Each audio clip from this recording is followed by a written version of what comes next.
ito na ang magpapatunay na Panoorin nyo mga kababayan. Sa video ni Zaldico. Tingnan niyo po to. Ito, 1,499. Bago lang po to. Hindi po to last year. No? Bago lang to po ito. Kahit tanungin po natin yung mga sales lady dito. Kaso ayaw magpa-interview. Siyempre, baka madamay pa. Zaldico, wala na, finish na ang mga kabalbalan at mga kalokohan mo at mga pagpapakalat mo ng fake news para siraan si Pangulong Bongbong Marcos. Alam mo, sa totoo lang, Zaldico, no? Talagang minadali nyo pa bumili ng maleta. Nakasale pa, talagang dinamihan nyo talaga. Akala nyo hindi kayo mabubuko?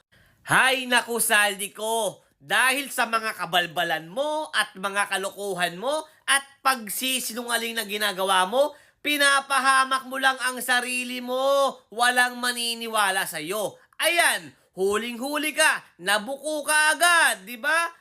Hindi mo man lang tinanggal yung price tag ng maleta. Talagang huling-huli ka na nagsisinungaling ka. At ito mga kababayan, bukod sa hindi tinanggal ang price tag at bukod na nagsisinungaling si Zaldico, ay meron pong napansin ang ating netizen. Ito po, basahin po natin. Good day, sir! Di pala makasend ng picture dito. Yung conduction sticker ng sport car sa video ni Zaldico ay Davao Region naka-address at House of Representatives may-ari 8L960.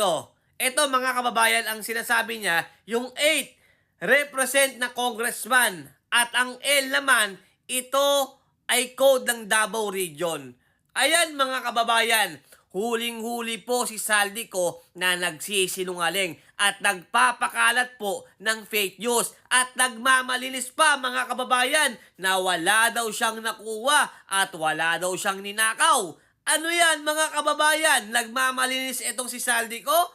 Napakalupit mo naman, Zaldico. Mahiya ka naman sa mga pinagsasasabi mo at sa mga pagpapakalat mo ng fake news para siraan si Pangulong Bongbong Marcos. Alam mo, Zaldico, umuwi ka ng Pilipinas. Yan ang number 1 mong dapat gawin. Kung talagang totoong meron kang ebidensya na ipapakita or may hawak.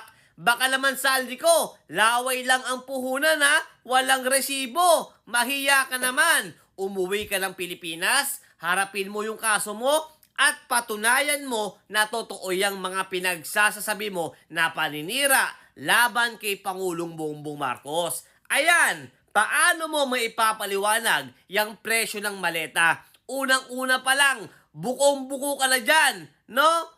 Kung matagal na yon, bakit ganun pa rin ang presyo ng maleta? Diyos ko, mahiya ka, Zaldico.